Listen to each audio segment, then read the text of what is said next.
തിരുവനന്തപുരം നെയ്യാറ്റിൻകരയിൽ ഗോപൻ സ്വാമിയുടെ ദുരൂഹമരണത്തിൽ കല്ലറ പൊളിച്ചുള്ള നടപടിയിലേക്ക് കടക്കുകയാണ് പോലീസ് സംഘം. സബ് കളക്ടർ ആൽഫ്രഡിനാണ് മേൽനോട്ട ചുമതല. പോലീസ് സംഘത്തെ ദൃശ്യങ്ങളിൽ നിന്ന് കാണാം. കൂടുതൽ വിശദാംശങ്ങളുമായി അജീഷ് ജയകുമാറാണ് ചേരുന്നത്. അജീഷ്, ഈ ഗോപൻ സ്വാമി ഒരുപാട് അനുയായികൾ ഉള്ള ഒരാളായിരുന്നോ? ഇദ്ദേഹത്തെക്കുറിച്ച് എന്താണ് നാട്ടുകാർ പറയുന്നത്?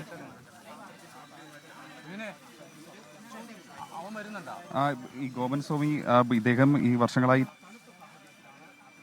തന്നെ ഈ സന്യാസവുമായി ബന്ധപ്പെട്ട കാര്യങ്ങളിൽ ഒക്കെ വിശ്വസിച്ചിരുന്ന ആൾ കൂടിയാണ്. അദ്ദേഹം ഇവിടെ ഈ നാട്ടിൽ ഈ ക്ഷേത്രം പണിയുന്ന സമയത്ത് നാട്ടുകാരൊക്കെ സഹായിച്ച വീടിനോട് ചേർന്ന് തന്നെയാണ് ഈ ക്ഷേത്രമുള്ളത്. മാത്രമല്ല അദ്ദേഹം ഇവിടെ ഉത്സവമൊക്കെ നടത്തിയിരുന്നു. അന്ന് ഈ നാട്ടുകാരുടെയൊക്കെ സഹകരണത്തോടെയാണ് അമ്പലത്തിലെ ഉത്സവമൊക്കെ നടത്തിയത്. പക്ഷേ അതിൽ ഈ ഉത്സവം നടത്തിപ്പുമായി ബന്ധപ്പെട്ട ചില കാര്യങ്ങളിൽ പിന്നീട് തർക്കമുണ്ടായി. പിന്നീട് നാട്ടുകാരും സഹകരിക്കാതെ ആവുകയായിരുന്നു. പിന്നീട് തന്നെയാണ് അദ്ദേഹത്തിന്റെ ഇളയ മകനുമാണ് ഈ ക്ഷേത്രത്തിലെ പൂജാ കാര്യങ്ങളൊക്കെ നോക്കിക്കൊണ്ടിരുന്നത് എന്നാണ് നാട്ടുകാർ പറയുന്നത്. അതിനുശേഷമാണ് അദ്ദേഹം ഈ സമാധിയെക്കുറിച്ചൊക്കെ നേരത്തെ തന്നെ പറഞ്ഞിരുന്നതായിട്ടാണ് വീട്ടുകാരും, അതായത് പ്രത്യേകിച്ച് അദ്ദേഹത്തിന്റെ ഭാര്യയും മക്കളും ഒക്കെ പറയുന്നത്.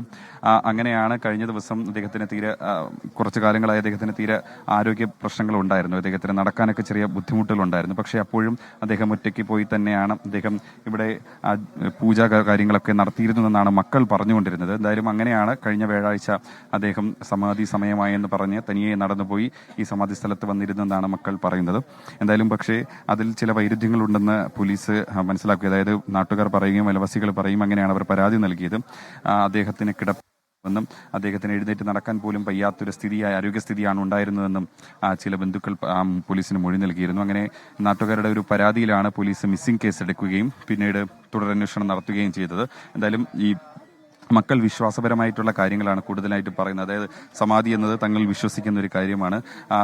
അച്ഛന്റെ കർമ്മങ്ങൾ ചെയ്യേണ്ടത് മക്കളാണ്. അതുകൊണ്ടാണ് തങ്ങൾ കർമ്മങ്ങൾ ചെയ്ത് ഇവിടെ ഇങ്ങനെ ഒരു സമാധി ഉണ്ടാക്കിയതെന്നാണ് മക്കൾ പറയുന്നത്. നമ്മളോടടക്കം പോലീസിനോടടക്കം അവർ ഈ കാര്യം തന്നെയാണ് ആവർത്തിച്ച് പറഞ്ഞുകൊണ്ടിരുന്നതാണ്. പക്ഷേ ഇക്കാര്യത്തിൽ ഒരു വൈരുദ്ധ്യമുള്ളത് കൊണ്ടാണ് പോലീസ് ഈ കല്ലറ പൊളിച്ച് പരിശോധിക്കണം എന്നുള്ള തീരുമാനത്തിലേക്ക് എത്തിയത്. കാരണം നിയമപരമായിട്ടുള്ള കാര്യങ്ങളാണ്.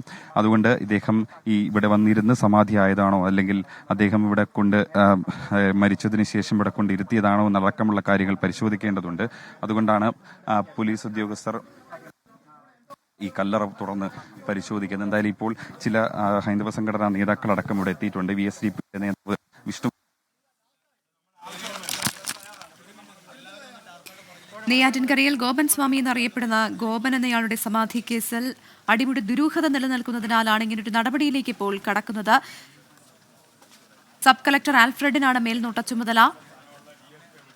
കല്ലറ ഇന്ന് തന്നെ പൊളിച്ച് കൂടുതൽ നടപടികളിലേക്ക് കടക്കാനാണ് ഇപ്പോൾ തീരുമാനിച്ചിരിക്കുന്നത്. കല്ലറ പൊളിക്കാൻ ഒരിക്കലും അനുവദിക്കില്ല എന്നാണ് കുടുംബം വ്യക്തമാക്കിയത്. ഇതുമായി ബന്ധപ്പെട്ട് വലിയ തർക്കം അവിടെ ഉണ്ടായിരുന്നു. പിന്നീട് കുടുംബത്തെ വീടിനകത്തേക്ക് മാറ്റിയ ശേഷമാണ് കല്ലറ പൊളിക്കാനുള്ള നടപടികളിലേക്ക് ഇപ്പോൾ അധികൃതർ കടന്നിരിക്കുന്നത്. അജീഷ് ജയകുമാർ ചേരുന്നു. അജീഷ്, തുടക്കം മുതൽ മൊഴികളിൽ വൈരുദ്ധ്യമുണ്ടായിരുന്നു. ഈ വൈരുദ്ധ്യം തന്നെയല്ലേ പോലീസിനെ ഇത്തരത്തിലൊരു സംശയത്തിലേക്ക് എത്തിച്ചത്?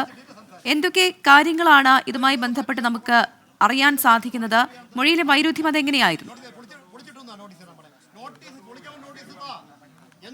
ശ്രീലക്ഷ്മി, ഇപ്പം മറ്റൊരു സംഭവം നടക്കുന്നത്, അതായത് VSDPയുടെ നേതാവ് വിഷ്ണുപുരം ചന്ദ്രശേഖരൻ ഇവിടെ എത്തിയിട്ടുണ്ട്. അദ്ദേഹം ഇപ്പോൾ സബ് കളക്ടറുമായി സംസാരിക്കുകയാണ്. അദ്ദേഹം പ്രധാനമായും പറയുന്നത് കുടുംബത്തിന് ഒരു നോട്ടീസ് നൽകി എങ്കിലും നോട്ടീസ് നൽകിയിട്ട് ആണോ നിങ്ങൾ ഈ പരിശോധന നടത്തുന്നത്? നോട്ടീസ് നൽകിയിരുന്നു, അങ്ങനെയാണെങ്കിൽ നൽകേണ്ടിയിരുന്നില്ലേ എന്നുള്ളൊരു കാര്യം സബ് കളക്ടറോട് സംസാരിക്കുന്നുണ്ട്. പോലീസ് ഉദ്യോഗസ്ഥരടക്കം സമീപമുണ്ട്. നേരത്തെ കണ്ട ഈ ക്ഷേത്ര സംരക്ഷണ സമിതിയുടെ ചില നേതാക്കളുമുണ്ട്. അതേപോലെ തന്നെ ഇവർക്ക് അനുകൂലമായി നിൽക്കുന്നവരെ കുടുംബത്തെ പിന്തുണയ്ക്കുന്ന ചില പ്രാദേശിക ഹൈന്ദവ സംഘടനാ നേതാക്കളും ഇവിടെയുണ്ട്. ചില BJP നേതാക്കളൊക്കെ ഇവിടെ എത്തിയിട്ടുണ്ട്. അവരിപ്പോൾ സബ് കളക്ടറുമായി സംസാരിച്ചു കൊണ്ടിരിക്കുകയാണ്. പക്ഷേ സബ് കളക്ടർ ഈ നടപടികളുമായി മുന്നോട്ട് പോകാനുള്ള ഒരു നിലപാടിൽ തന്നെ ഉറച്ചു നിൽക്കുകയാണ്. അവരെ അനുനയിപ്പിച്ച് പിന്തിരിപ്പിച്ച് മാറ്റാനുള്ള ഒരു ശ്രമമാണ്. കാരണം അവർക്ക് ഈ വൈകിയ വേളയിൽ ഇനി ഒരു നിയമപരമായിട്ടുള്ളൊരു പോരാട്ടത്തിന് ഒരു സമയം ഉണ്ടാകില്ല. അതുകൊണ്ട് തന്നെ ഇവരോട് സംസാരിച്ച് പിന്മാറ്റാനുള്ള ഒരു തീരുമാനത്തിലാണ് ഈ നേതാക്കളൊക്കെ എത്തിയത്. എന്തായാലും ഈ പോലീസ് ഇപ്പോൾ ഈ പരിശോധന, അതായത് ഈ കല്ലറ പൊളിച്ച് പരിശോധിക്കാനുള്ള ഒരു നടപടികളുമായി മുന്നോട്ട് പോവുകയാണ്. അതിന്റെ ലീഗലായിട്ടുള്ള കാര്യങ്ങളൊക്കെ ഇപ്പോൾ നടത്തുന്നതാണ്. ഇതിന്റെ ഈ കല്ലറയുടെ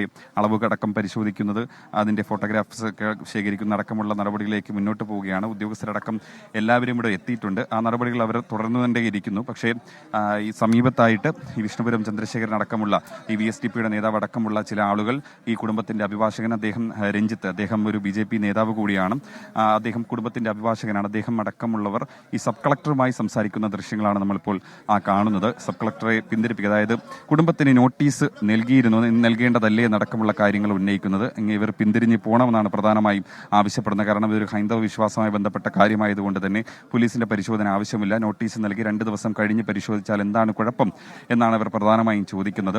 എന്തായാലും സബ് കളക്ടർ കാര്യങ്ങളിലൊക്കെ എന്തായാലും പരിശോധന നടത്തുന്ന ആ തീരുമാനത്തിൽ നിന്ന് പിന്നോട്ട് പോയിട്ടില്ല. അദ്ദേഹം പരിശോധന നടത്താൻ തന്നെയാണ് ഉദ്യോഗസ്ഥർക്ക് നൽകിയിരിക്കുന്ന നിർദ്ദേശം. അങ്ങനെ ഉദ്യോഗസ്ഥർ ഇവിടെ പരിശോധന നടത്തിക്കൊണ്ടിരിക്കുകയാണ്. നേരത്തെ വലിയ പ്രതിഷേധമൊക്കെ ഉണ്ടായിരുന്നെങ്കിൽ ഇപ്പോൾ അതെല്ലാം തൽക്കാലം കെട്ടടങ്ങിയിട്ടുണ്ട്. ബഹളമൊന്നും ഇല്ല. ആളുകളെയൊക്കെ പോലീസ് ഉദ്യോഗസ്ഥർ മാറ്റിയിരിക്കുകയാണ് ഇവിടുന്ന്. നേരത്തെ വലിയ നാടകീയ രംഗങ്ങൾ ഇവിടെ അരങ്ങേറിയിരുന്നു. കുടുംബാംഗങ്ങൾ, പ്രത്യേകിച്ച് കുടുംബാംഗങ്ങൾ, മൂത്തമകനും ഇളയമകനും അമ്മയും ഇളയമകന്റെ ഭാര്യയും അടക്കമുള്ളവർ ഈ വീട്ടിലുണ്ടായിരുന്നു. അവർ ഈ കല്ലറയിലേക്ക് ഓടി വന്ന് വലിയ ബഹളമുണ്ടാക്കി ഇവിടെ വന്ന് ഇരിക്കുന്ന ഒരു രംഗമുണ്ടായിരുന്നു. എന്തായാലും പോലീസ് ബലം പ്രയോഗിച്ച് ഇവരെ ഇപ്പോൾ കസ്റ്റഡിയിലെടുത്തു. അതുകൊണ്ട് തന്നെ പ്രതിഷേധമൊന്നും ഇപ്പോൾ ഇല്ല. ഇവർ ഇപ്പോൾ ശാന്തമായി സംസാരിക്കുന്നൊരു സ്ഥിതിയാണ് ഇവിടെ ഇപ്പോൾ ഉള്ളത്.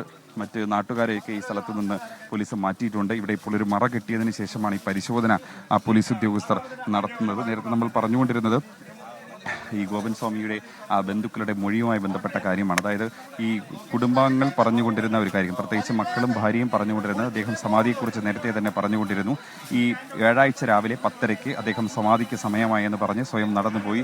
ഇവിടെ കെട്ടിയിരുന്ന ഈ കല്ലറ, ഇവിടെ അപ്പോൾ സ്ലാബൊന്നും ഇല്ലായിരുന്നു. അവിടെ ഒരു കല്ല് മാത്രമായിരുന്നു ഉണ്ടായിരുന്നത്. അവിടെ വന്നിരുന്ന് അദ്ദേഹം തപസ് ചെയ്തു എന്നാണ് കുടുംബാംഗങ്ങൾ പറയുന്നത്. അങ്ങനെ തപസ് ചെയ്തുകൊണ്ടിരുന്നപ്പോൾ അദ്ദേഹം സമാധിയായെന്നും പറയുന്നു. പിന്നീട് ഈ കുടുംബാംഗങ്ങൾ പൂജ നടത്തിയതിനു ശേഷം, അതായത് അന്ന് രാത്രിയും പുലർച്ചെയുമായിട്ടൊക്കെ പൂജ നടത്തിയിരുന്നു. അദ്ദേഹത്തിന്റെ മൂത്ത മകൻ തിരുവനന്തപുരത്ത് ഒരു സ്ഥാപനത്തിലാണ് ജോലി ചെയ്യുന്നത്. ആ മകനെയും വിളിച്ചു വരുത്തിയതിനു ശേഷം ഇവിടെ പൂജ നടത്തി ഇവിടെ ഈ സ്ലാബ് കെട്ടി ഒരു സമാധിയാക്കിയെന്നാണ് പറയുന്നത്. ആ സമാധി 41 ദിവസം പൂജ ചെയ്തതിനു ശേഷം പൊളിക്കണമെന്നാണ് ഇവർ ആവശ്യപ്പെടുന്നത്. എന്തായാലും പോലീസ് ഇപ്പോൾ പരിശോധന തുടരുകയാണ്. കല്ലറ പൊളിക്കാനുള്ള തീരുമാനത്തിൽ നിന്ന് അവർ പിന്നോട്ട് പോയിട്ടില്ല.